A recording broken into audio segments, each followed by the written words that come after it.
Get started. I'd like to welcome everyone to the November 20th, 2018 formal meeting of the Anniston City Council. At this time, I'll call on Anniston Fire Chief Chris Collins to lead us in the invocation, followed by the Pledge of Allegiance. Everybody, let's pray, please. Father, we thank you for this day, Lord, your love and grace in our lives, Lord God, for your mercy in our lives, Lord God, that unmerited favor, Lord. Pray, Father, you give direction and guidance to each and every leader here this evening as they look at the business of the city. But Lord God, we most especially this week, Father, we want to thank you, Lord God. Thank you for our health, Lord, for our family, Lord, our children, our grandchildren.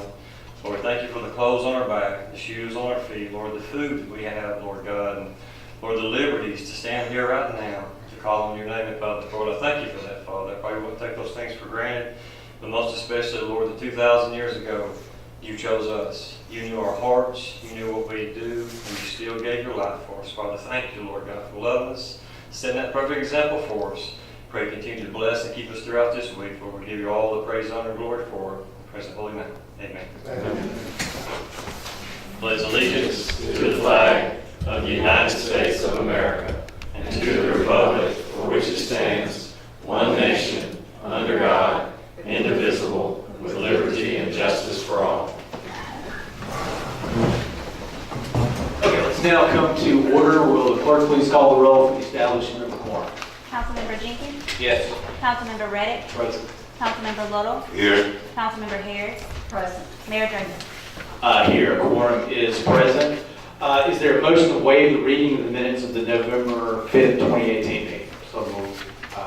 Second. Will the clerk please call the roll? Councilmember Jenkins? Yes. Councilmember Reddick? Yes. Councilmember Little?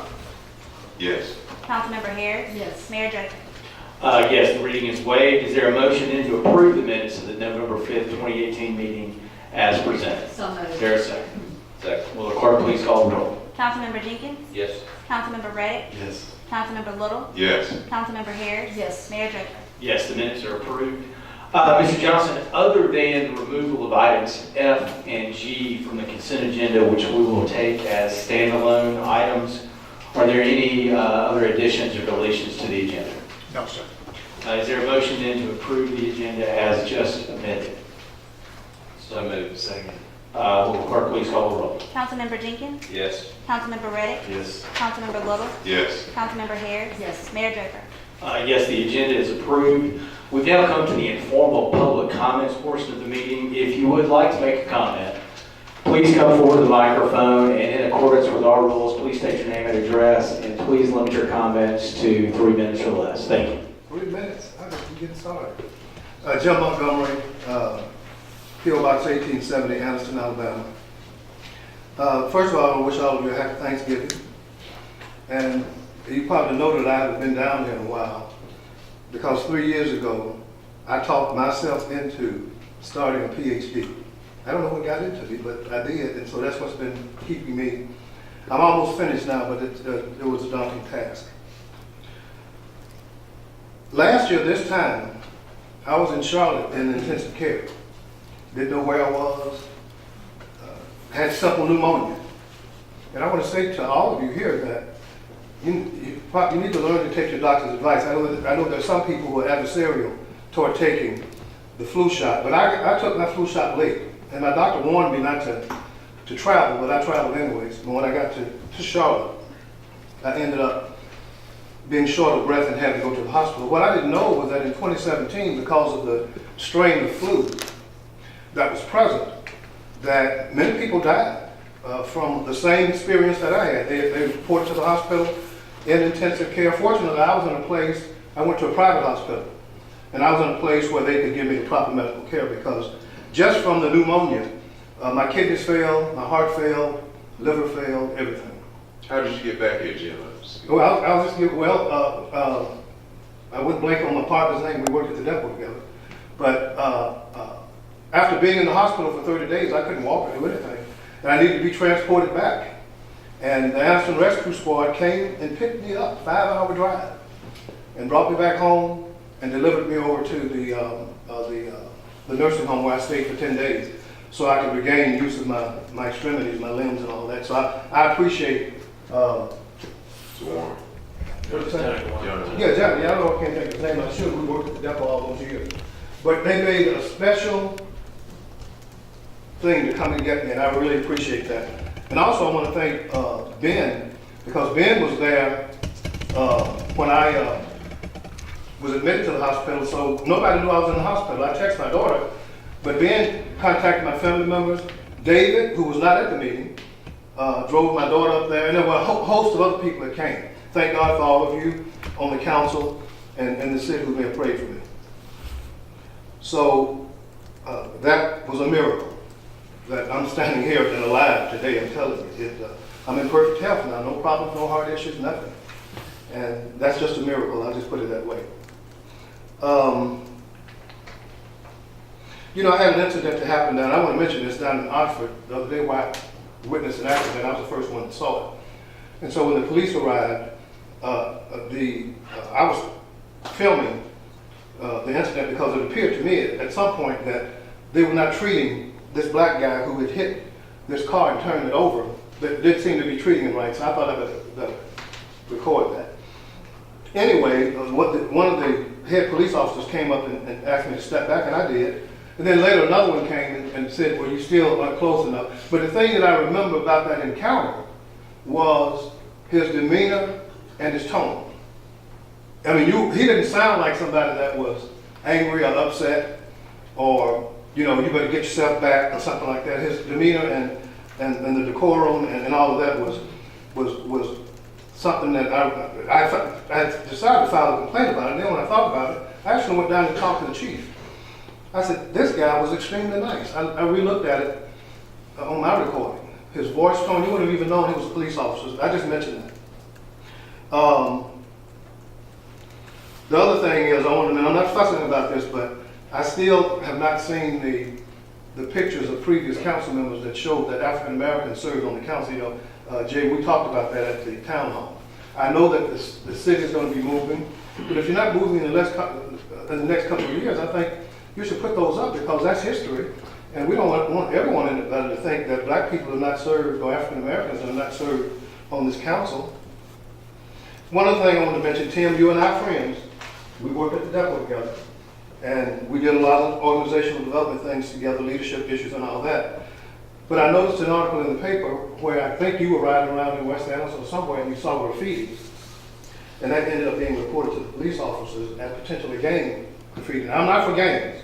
We know we have them here, but it does kind of create kind of a false narrative if you have someone who may not be necessarily qualified in assessing what gang graffiti is, going around looking at it and then reporting it to the police officers, because what could happen is that it could increase the number of harassment issues that could end up in beatings and killings and fighting and misunderstandings. And we certainly don't need that here. So Tim, I'm not fussing at you, but you know, like I said, I think we're friends enough where I can say that to you, that you know, unless you're part of the police force, I don't know, I can't distinguish gang graffiti. And I certainly, if I knew of a gang operating, I certainly would report it to the police, but that's all I have to say about that. Jim, we actually are pretty way. Okay, let me just say one more thing and then we'll get off.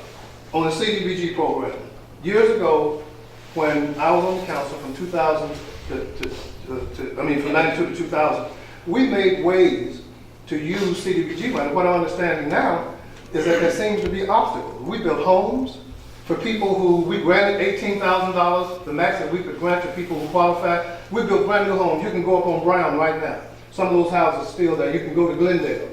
You can go over in Randolph Park. These people paid for those homes. So rather than creating obstacles to money that comes into this city to help the destitute, low income, and forlorn, we should find ways, not obstacles, but find ways to help them get it. Thank you, Dave. I apologize for going over. No. Yes, sir. Does anyone else wish to be heard during the informal public comment period? Yes, sir. Wayne Willis, 500 Anniston Street, Weaver, Alabama. I got the letter from the work session. We talked about insurance for retirees. Unfortunately, I received the letter after the meeting, so I did read the part where Councilman Little wanted to hear from retirees, so that's why I came tonight, and I will keep it under 3 minutes, I promise. First, I want to say that we are extremely grateful as retirees that the city of Anniston does provide this service, so we don't want to seem ungrateful when we talk about it. So we thank you for that service that you are providing for us. The one thing I did want to discuss, though, is when you talk about benefits for employees, municipalities can't keep up pace salary-wise with the private sector. Anyone in this room who is a city employee could work in the private sector and probably make more money. But the one draw for a municipality to hire quality employees is the benefit packages that come with it. While cities don't offer the same salary as the private sector, they do have the stability of a job for a long term and retirement and insurance and the benefits that come along with that. So I would respectfully ask the council, when you look at benefits for employees and retirees, keep in mind that those benefits are your greatest draw when you're trying to draw employees to come to a municipality. And that's all municipalities, that's not just Anniston. So as you look at benefits and where concessions need to be made, keep in mind that those benefits are your strongest draw for recruiting the highest quality employees. Thanks. Thank you, Mayor. Does anyone else wish to be heard during the informal public comment period? Hi, Council and Mayor. I'm Dee Ford at 3805 Alabama Highway 202. I came to inform you of something that I don't think that y'all know about. I've been trying to evict somebody from a Club Empire out there for about 8 weeks. And he says he's got the police behind him, they're smoking dope. They don't have a liquor license, none whatsoever, because I took it off the wall because of all that was going on, the dope smoking and minors and teenagers, and they got it all going on. So the power's been cut off because they hadn't paid it. And they hadn't paid it, so the power's been cut off, and now the only body that's helped me, I've talked to the police, I've talked to the fire department, but the fire chief, not fire chief, but the fire marshal came out and gave a cease and desist order. I've got it on my phone, I'm gonna put it on the wall, talk to the manager out there. And I can't seem to get them out, and we're going to court Monday. But I didn't know that it was legal in the city, in the police jurisdiction of Anniston to run a nightclub without a liquor license. If that's true, then when I get ready to open back up, then I just won't get one, and that'll save me a bunch of money. The taxes. I'll be assure you what is required. Well, it must not be, it's been operating 7 weeks. Okay. Wide open. I tried to call the city manager, this life waiting, and didn't return my call, but I just want to inform you what's going on. It's really terrible out there. They're running off of generators. Well, what's the address? 3805 Alabama Highway 202. It's the Club Empire. And we're going to court. Cooper place. Right, we're going to court. You've been out there with it before out there, across the street. There was a club across the street from where, Yeah. what's the lady's name? Yeah, She called everybody. She had everybody on the front porch everybody. Anyway, I'm just trying to inform you that because it don't help to call the police. It didn't help to call the fire department. But the fire marshal, he put the cease and desist order. Then he told me the other day that they got a 6-month extension on the cease and desist because you can run it off of a generator. But it has to, if that was true, it had to be one that ran the whole building. And if they've got 2 generators and it flips on and off and cuts off and cuts on. And I just, I don't think that y'all know what's going on. I think they hadn't been told. He's going around telling he's got the police on his side and he's got this on his side, and might have, I don't know. How it works sometimes. But I just want to let you know that that's what's going on in the city of Anniston. And sometimes I wonder why the city of Anniston is described as the #1 crime city in the state of Alabama. I saw that on the news not too long ago. #1, what was it? It wasn't crime. It was the most dangerous city in the state of Alabama. So that was on the news out of Birmingham. So anyway, y'all let the club run wide open. It's been 7 weeks since October the 1st, and I can't get any help from anybody. So now I'm having to go through. I was told by the police I need to go through the court system. My treatment. So thank y'all. Does anyone else wish to be heard during the informal public comment period? Okay, there appearing to be none. We have no formal public comment scheduled for tonight. We do have a public hearing scheduled for tonight. And that public hearing is to receive public comments concerning the proposed use by the Special Care Facilities Financing Authority of the City of Pell City, Alabama to provide financing for the benefit of Nolan Health Services, Inc. for a skilled nursing facility. Mr. Johnson, I believe we have some guests here tonight. Do we want to call on them to just briefly set out the issue here, and then I'll actually call for a public hearing on the financing issue? I think that'd be very appropriate. Yeah, yes, sir. If you would please state your name and go ahead. My name's Brad Sherry. I'm the Maynard Cooper and Yale law firm in Birmingham, and we represent Nolan Health Services. Nolan is an entity. They're in your community now. They run a long-term acute care hospital at RMC, and they currently own the Anniston Health and Rehab Hospital here in town. This facility is a replacement for their existing facility. Nolan's a 501c3, a nonprofit, so we can use tax-exempt bonds to build our facilities. The reason why, you might ask why we're using a Pell City entity, is that Nolan has facilities throughout the state. They have a facility in Pell City. We use that entity because it has statewide jurisdiction. They can do a project anywhere in the state. We do that just as economy, so we don't have to use a different issuer in every town. But the reason why, one of the reasons why we're here tonight, is it is a Pell City entity, so state law requires us to come to the city that's hosting the facility to get their consent to be able to locate the facility there. The other reason we're here is the Internal Revenue Code, in a process called TEFRA, requires us to have a public hearing, requires us to get the consent of the city for the type of project. So one thing to note is we're not asking for any incentives or any money from the city of Anniston. These bonds are 100%. Giving us any money? Well, we're building we're building a big facility here. These bonds are 100% the responsibility of Nolan.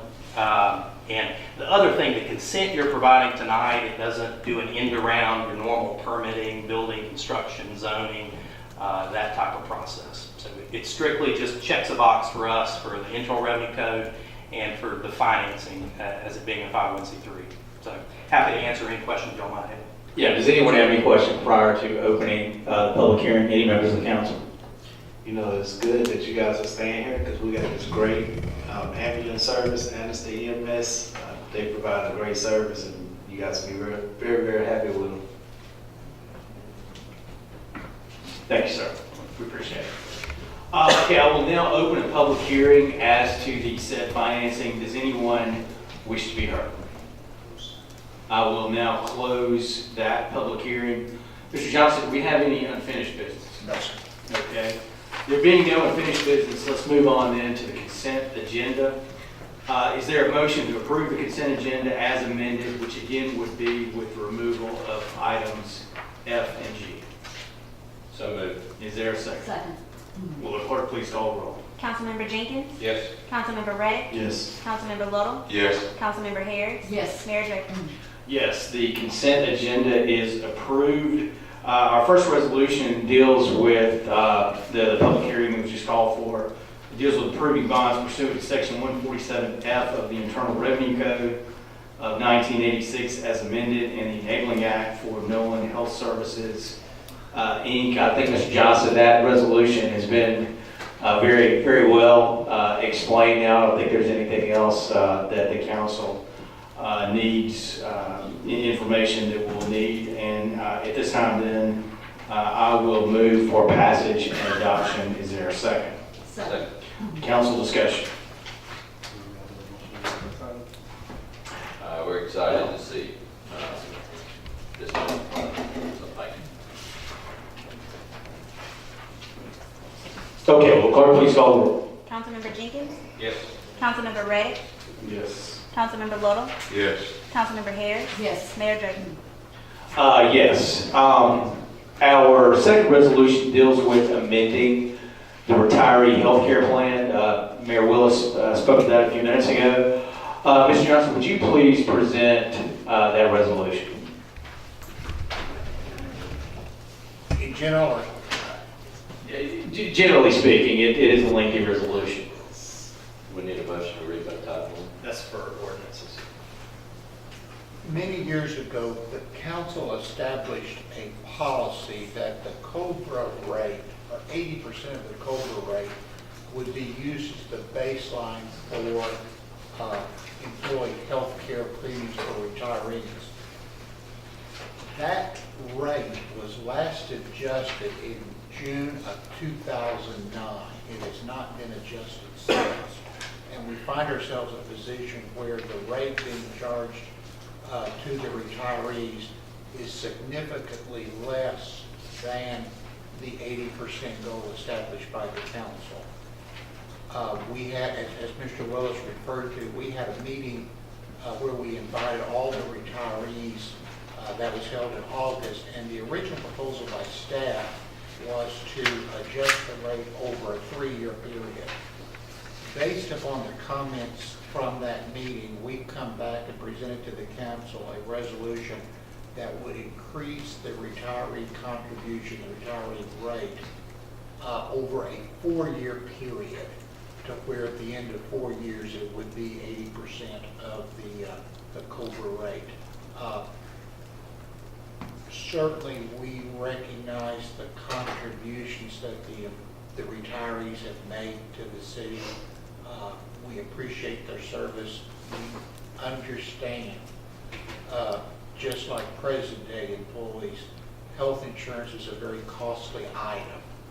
But this is a situation where we have both a policy established by the council and a situation where the contribution is not really reflective of the cost being incurred by the city for the health insurance coverage.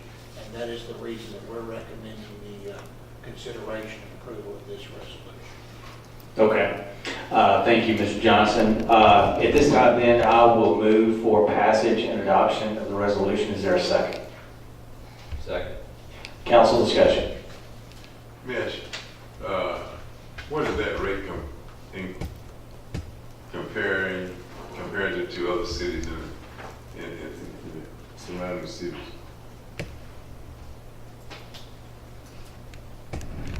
I can't answer that specifically because every city has their own package of how they would offer this.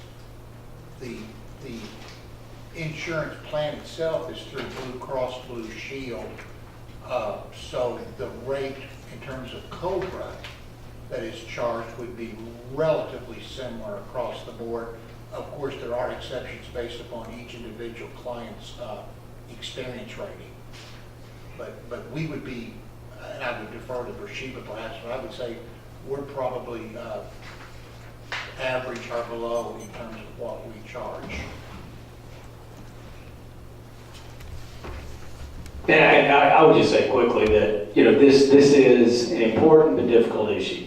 And it is a fiscal issue for the city. I recognize that the work that our retirees have done for the city is important, and we still need to continue to honor those retirees. But I just think that given the financial situation that the city is in, given the strain put on us by some of these costs, I appreciate the work that staff has done in crafting this resolution. I appreciate the work that staff has done in meeting with our retirees in crafting this solution embodied in this resolution.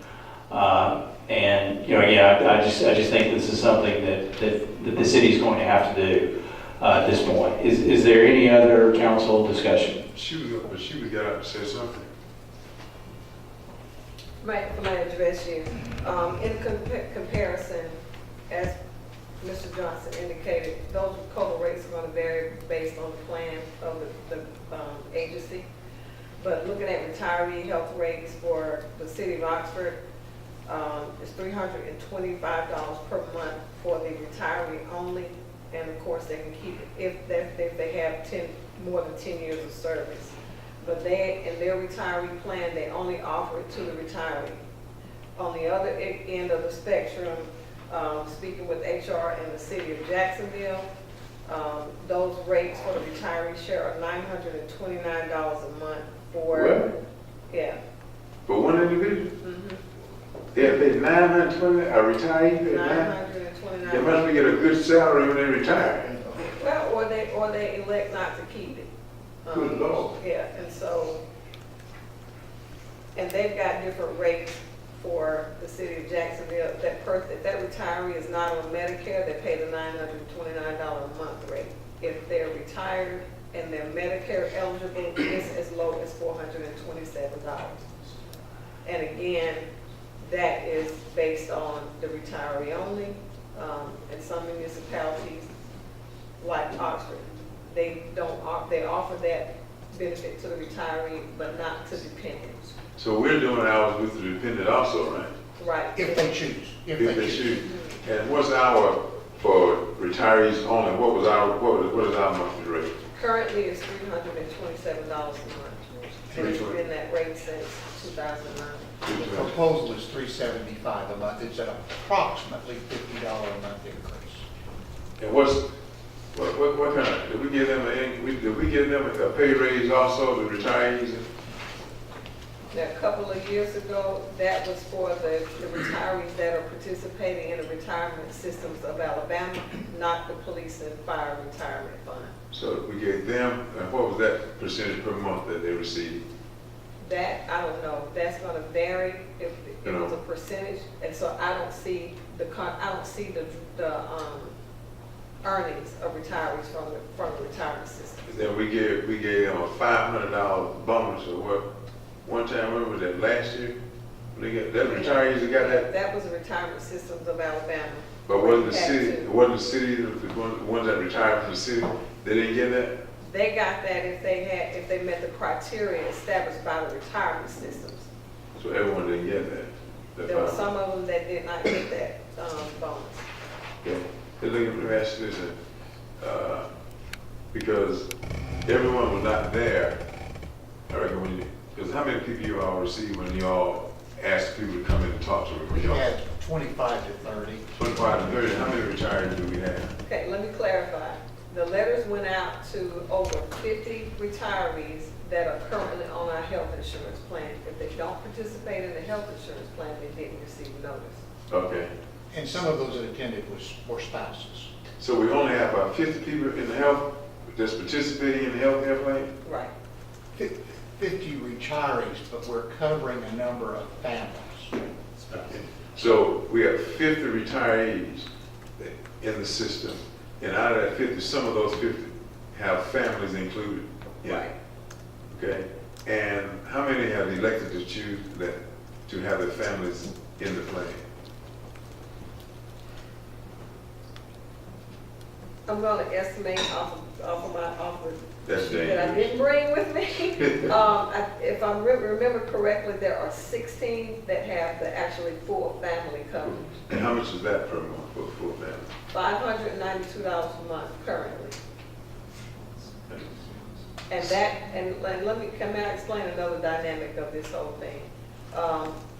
Currently, they pay for family coverage whether they have a spouse and 2 or 3 dependents, or a spouse and 12 dependents is that same rate. And so what we did last year for the active employees, we split it out into a 4-tier plan to where they pay for individual coverage, employee and spouse, employee and children, or full family coverage. Because we had the experience of if employees are going to pay the same rate to add a spouse, they might as well add everybody on the plan whether they needed it or not. And so now we're faced with people that are retiring. They have employee and spouse coverage while they're active, but then they're being forced into a family rate upon retirement because there's nothing established in the retiree health plan to designate, to differentiate with that 4-tier opportunity that's afforded to active employees. And so how does that compare to private practice? You know, I mean, if they have a family plan out there, are we comfortable with the private sector and what they're offering for the family plan? Because someone may have a spouse, someone working somewhere else, could get a plan there and it's higher and they could come with the city. If that's what you're looking at? I'm not actually done a comparison to private sector, but I have had some retirees that have contacted me already and have said that if this passes, they're going on their spouse's health insurance because it's going to cost them less. Less insurance. Yeah, well, let me ask you this one other question. We sent out something and asking them to be here tonight, also, that it was gonna come up in the agenda, and we asked them to come here tonight to They speak. were, the invitation was extended in the letter, making them aware of the last work session, giving them the time and date, and the date and time of today's meeting. For them, they should be here. Right. All right. What's Mayor, did you contact, anyone contact you? For I didn't get the letter about the last meeting until 5 minutes after the meeting had started. Now, that's not blaming you, the post office may have whatever, but it was, when I got the letter and opened it up, the meeting was already taking place when I opened it. today? No, the last one. Oh, the last. And then inviting us to tonight. Oh, But since you recognize it, can I just say that a lot of the numbers that she was mentioning is the first year of the increases. This is going to increase over 4 years. Somebody like me, I'm in good health, non-smoker, very few medical, I'm going over $900. in 4 years? Yes, sir. That's what, I was increasing like that in 4 years? For the family or for the individual? That's just for me and a spouse. What is it now? What's the change? No, 600, so it's going from 600 to 900? Mayor, retiree only for 2022 is 518. That's for not the employee. He said in And spouse. spouse is Oh. 900. That's 907, you're correct, Yes, sir. for 2 people. And you know, we have some employees, when you think of the employees, you think of the higher end employees. We have some employees that probably don't make $2,000 a month in retirement. And we're talking about taking half of their income. So some of the entry-level labor employees that stayed in the city and retired, it's going to be a hardship for them. But what is the average amount, what is the average, we're paying average on retirees? What's about the average? For, can a labor retire in Anniston? Do they work labor for 20 years or more and retire? And what's that, what's the average pay for a labor? Not 20 years, no. 25? That's what the RSA, that's retirement system. I mean- Not 20 years, no. I mean, but what I'm saying, I'm wondering, what's about the average price that city, I don't know, 50 that's retired, what's about the average salary that they're making? This one is, You'd have to make a distinction between police and fire and general employees. That's or just not police, just one, okay, but right now, just an average retiree, out of those 50 people that are in the plan right now, about what's their average amount that they make? Well, I can't answer that. I would like to know that. We, the city, make a contribution into RSA. They then calculate based upon the salary, the end of years of service. What harm would it do? What harm would it be if we pass this at the next council meeting, or we look at this next? I'd like to know exactly some kind of leverage on what the mayor talked about, what the people are making in over 4 years, what kind of increase they'll be getting versus be comfortable that's going to meet that $900. Good Lord. I know the resolution calls for this to go into effect in January. So when would be, I mean, if we were to pass it, when would be the latest time at which it could pass? I mean, is it something that theoretically could be dealt with in that first meeting in December? I'm asking, Here's part of the thing. Yeah. We've got some people that are looking at open enrollment for the healthcare exchange that need to make some decisions. Need to know. And then there are some things administratively that we have to end up doing with Blue Cross and the police and fire retirement systems, and providing the retirees notice in case they need to make changes. So time is of the essence. Mayor, an option. Okay. If it's a concern of council looking ahead, would you consider adopting the rate increase for the first year? And that would allow the employees to make a decision related to open enrollment before it closes. And they would have to come back and discuss further years 2, 3, and 4. Okay. I mean, that's not optimal probably for anybody involved, but if there's a concern about the years going forward, That's my concern. I think it would benefit both the city and the retirees to know what's going to happen Get one. in the next year. Okay. I would make a motion to amend this to just include the first year. I'll second that. Okay, any council discussion as to the Jenkins amendment, which was seconded by everyone, I think. Will the clerk please call the roll as to the Jenkins amendment? Councilmember Jenkins? Yes. Councilmember Reddick? Yes. Councilmember Little? Yes. Councilmember Harris? Yes. Mayor Draper? Yes, the Jenkins amendment passes. Any additional discussion on the original motion for approving the resolution? Will the clerk please call the roll? Councilmember Jenkins? Yes. Councilmember Reddick? No. Councilmember Little? Yes. Councilmember Harris? Yes. Mayor Draper? Yes, the resolution passes. Our only motion tonight, and this is our last item to take up, deals with approving the bid for the construction of trails on Coldwater Mountain to Flow Motion Trail Builders LLC in the amount of $99,295. Mr. Johnson, it's pretty self-explanatory. I know this is something that was included in the budget, and this involves a grant from ADECA for the Recreational Trails Program. I think this would ultimately require a match of $25,000 from the city. That is correct. There was only one bid received. It's in the amount of $99,295, which is within budget. Okay. I will then move for passage and adoption of the motion. Is there a second? Second. Council discussion. I thought we passed this the last council meeting. What did we pass the last council meeting? No, we just talked about this in the work session. Okay, that's what I'm about. But I just want for the record, the city's part is on $25,000, what we're putting. Yes, sir. Okay, and this, the others for the grant. Yes. Okay. All right. Any additional discussion? Will the clerk please call the roll? Councilmember Jenkins? Yes. Councilmember Reddick? Yes. Councilmember Little? Yes. Councilmember Harris? Yes. Mayor Draper? Yes, the motion passes. Mr. Johnson, are there any additional matters to come before the council? Not from the staff. Okay, thank you, sir. Let's move on into council comments. Mr. Jenkins, let's start with you tonight. Thank you, Mayor. I would be remiss if I didn't recognize David Curl.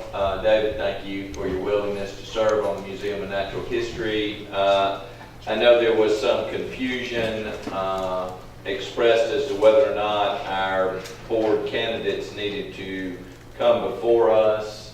There was a vote that was taken sometime in the past. Apparently, I was not at that council meeting, and it was a 2-2 vote. So I believe our board appointments are still supposed to come before us.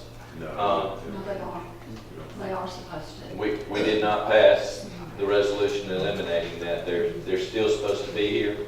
I appreciate Mr. Curl being here. Now, we did have 3 other board appointments tonight that we made that are not here. But I do appreciate your willingness to serve in this capacity, and I know you'll be a great member of that board, so thank you.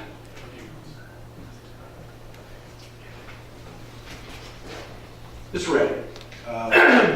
Deal like this past Councilman Montgomery. I want to thank you guys for approving the CG engineering firm. The sidewalk that's going to connect where it stops at in front of where the Easy Riders Club is going to continue now. And this is to get the engineering done, to go all the way to Thankful Church and to connect where you had the sidewalk built up to on the other side of Crane Avenue. It's going to connect that, so we finally get a connected sidewalk in that area. I remember being a kid and seeing you on TV right here at this dais presenting to get the sidewalk built to where it was. It actually should have gone further, and I don't know why I got stopped, but this project is finally going to be completed. So this is something you started, and I'm grateful to be able to be a part of completing it. So that's it. Mr. Little. Okay. That CDBG and Corey, have we found how to get that $50,000 yet? We've not had a determination from HUD yet, to my knowledge. What's it going to take? I mean, is this just not returning the calls or what? I talk to her every day about it, and she still hasn't got a call. So So do we need, do the council need to pass something formally, going directly in the hood and asking them about this? Because apparently something's not working, and we need to get some, that money don't need to sit there, those people need help with their houses. So the council needs, we need to put a letter together, and the council pass it, and go into Washington DC, and say we have made the contact. She should get who she spoke with, the date and time that she spoke with, or how many times she have called and have not left a message and have not received a return call. This is going on now about 2 or 3 months. And so she should annotate that, and we'll send that, you know, some in the middle not clean. If you're making that kind of call and you, federal, President Trump has. What if I put that on your next agenda and we could tell them that if we don't get a response, we're gonna have a resolution of the council? Yeah, that's good. I'm just saying, I mean, It's been a while. It's been a long time. We had to start, when we started with the HUD office in Birmingham, they didn't know the answer, so they directed us to the federal office, and that's where we went. Right, there you go, there you go. But anyhow, the other thing is that there's I understand there was an additional agreement to burn a house over there on Wilmer with EMS. I didn't think we burned houses. Yeah, there was a. No, sir, we did not. Yeah, but was it an agreement initially, verbal or whatever, to burn the house for EMS over there, use it for training, and then afterwards we're gonna burn it? Yes, sir. It's probably 2 years ago, if I'm right, Don? Yeah. Probably 2 years ago, Chief Taylor and Johnny Warren had talked about us using it for training. We did use it for training, but we did not burn it. And this was prior to me coming into office. This was after we found out about ADM and EPA, the rules. That's why we stopped burning altogether. So when you got it, the rule from the time to me No, that. sir. No, sir. The rules were the same beforehand, but because of some issues we ran into, we realized we didn't need to be burning the structures because we weren't following ADM rules. Okay, that is for the asbestos burning, asbestos houses? Yes, sir. The biggest part is air quality. There's no way for us to monitor the air quality and keep it safe. Asbestos plays into it. We can't burn anything, even before with asbestos. So that's the same thing with burning, it was just burning trash and burning woods and burning debris, air quality? Yes, sir. It's the air quality as we understand. So no one can burn anything anymore in the city? No, we give burn permits for natural vegetation. Natural vegetation and wood products is what we can give burn permits for. And that don't affect the air quality? It's natural wood. It's no different than a fireplace, burning wood in your fire. So if a house is made of wood and the roof, the shingles are off, can you burn that? Or wouldn't that be the same as? If all of those products are removed from the house and all that's there are the wood products, yes. And that would be me contacting ADM to verify that. We'd have to get TAN involved, something like that. Okay, all right. Okay, real fast, Ms. Reddick informs me there's one thing that you forgot to mention. I need to get a price quote. I haven't heard back from you on we had an initial price quote on finishing Nashville Avenue and a price quote on if doing a detention pond at Randolph Park, so we'll know what we're looking at. Because if we're doing bonds, I actually want to see if we can get those included in a bond. Thank you. Ms. Harris. Yes, I want to thank all the people who agreed to serve on the boards, Missy Swinson, Tripp Johnson, Jean Hollingsworth, and David Curl from New Flower. And I'm very sorry there was a misunderstanding that they were supposed to be here, and this would have been at the beginning. So I appreciate your patience, Mr. Curl, for bearing with us with this meeting. I'm grateful to you for that. And I want to welcome James Montgomery back. We're happy to see you made a full recovery, and we're really thankful for that.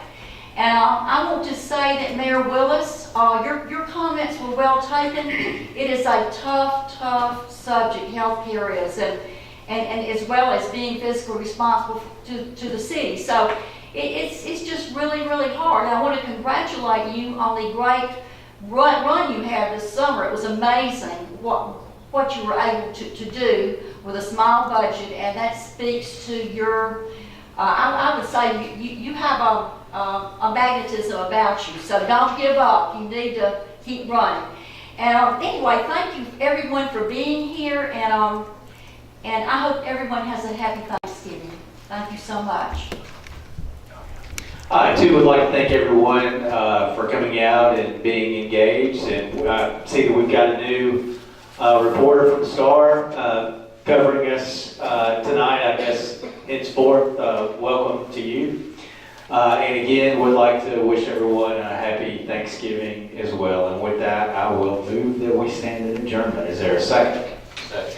Will the clerk please call the roll? Councilmember Jenkins? Yes. Councilmember Reddick? Yes. Councilmember Little? Yes. Councilmember Harris? Yes. Mayor Joseph? Yes, we are adjourned. Yes, sir.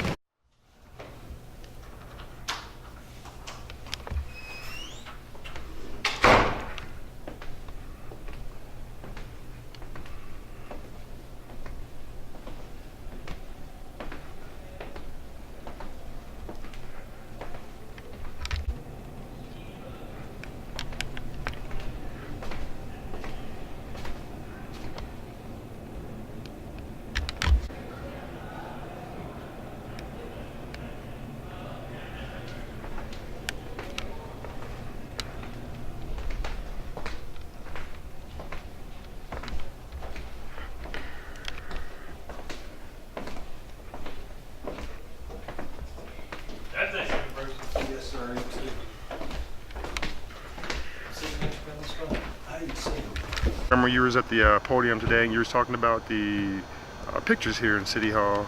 What does that depict?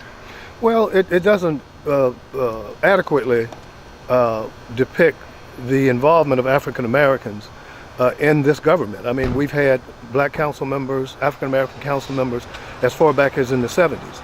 But when you walk into City Hall now, not only do you not see any council members who served, but you don't see any African American pictures anywhere. So they were taken down. So that was my concern. I had expressed that to the city manager in a town hall meeting in Norwood about a month ago, and he told me he was going to take care of it. Now he's saying that since they may be moving on a temporary location within the next 6 to 8 months, that they would put them up there. But I definitely want them back up, because you had an array of African American council members that served this city.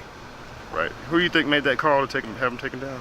I don't know, but of course the city manager controls everything. So the city manager would have had to agree to take it down. I don't know who would have made the request, but ultimately, in this form of government, the city manager, of course, makes those kind of final decisions. Right. Now, when you were in office, did did they have any pictures on the wall when you were in office? Oh, absolutely. There were pictures of all of the councils, not just singled African American council members, but the entire council, which was comprised of normally 2 African American council members, Deborah Foster and Chester Weeks and others. All of us were there together, and those pictures were displayed in City Hall. And of course, it's important because of the historical nature of this city. And we have children, and we have young men and women and young people in high school and college who may aspire to be city leaders. But if they don't see that you've had a history of African Americans involved, in government, they may not have a desire to do it. Okay. That's all I have. All right, appreciate it. And I'm rolling now, and so whose bright idea was it to take the pictures down? So Von Stewart came to the council saying he decided that we was going to do a new makeup of City Hall, and that we were going to readjust some pictures. We moved all the mayors into the hallway, and that's all the council thought we were going to do, but they took every black face down from City Hall. We had all our prior council members and everything put up, and that's one move of the Von Stewart regime, is every black face in the city of Anniston was taken down. Wow. Okay. So the challenge, City Hall challenge, is to find a picture of one black person in City Hall. That's the challenge, and I don't think you're gonna be able to do it. They got lost? They got lost in the shuffle, and then so Councilman Little and I presented, and I brought it out when that happened, but Councilman Little and I have asked for it to be some of the old council pictures to be put back up, and this council has just chosen to ignore us. I guess people are going to have to come out and express their concern to get anything done in this situation. Okay. Got anything else? Come out and express your concern. And like I say, the challenge is to go find one black face in City Hall on the wall. And if you can't, come to the next council meeting. We have council meetings every first and third Tuesday, and express your concern, because that was done by Mayor Von Stewart.